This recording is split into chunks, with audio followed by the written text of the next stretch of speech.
माझी आत्ताची प्रमुख मागणी आहे सध्याची की संघटित गुन्हेगारी जी आहे ही सगळी या सगळ्यांना लवकरात लवकर ह्याला राहिलेला एक मुख्य आरोपी आहे त्याला पकडून परत ज्यांनी ह्या सगळ्या आरोपींना मदत केली आहे घटना घडायच्या अगोदर घटना घडल्यानंतर या सगळ्यांना तपासून यांना पण योग्य ती शिक्षा भेटायला पाहिजे। योग्य तपास चालू आहे आणि लवकरच जे गुन्हेगार आहेत ते जेरबंद होतील आणि तसंच झालं। आम्ही अर्ध्या वाटत होतो, आम्हाला माहिती समजली की 2 मुख्य आरोपी ताब्यात घेतलेत आणि ते राहिलेला एक आहे तो पण नक्कीच लवकरात लवकर ताब्यात येईल।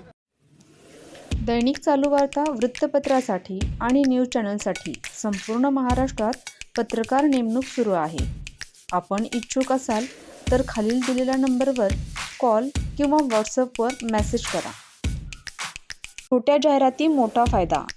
आता आपण आमच्या वृत्तपत्राला, न्यूज पोर्टलला आणि यूट्यूब चॅनलला फक्त 499 मध्ये वाढदिवस, उद्घाटन सत्कार, नियुक्ती, जागेविषयक, शैक्षणिक, व्यवसाय धंदा, सल्ला मार्गदर्शन, ज्योतिषी, सौंदर्यविषयक, गुंतवणूक, पर्यटन, सेवाविषयक, नोकरीविषयक, कला, क्रीडा शिबिर इत्यादी विषयी जाहिराती अथवा बातमी देऊ शकता। अधिक माहितीसाठी बॅनरवरती दिलेल्या नंबरवरती कॉल करा। धन्यवाद।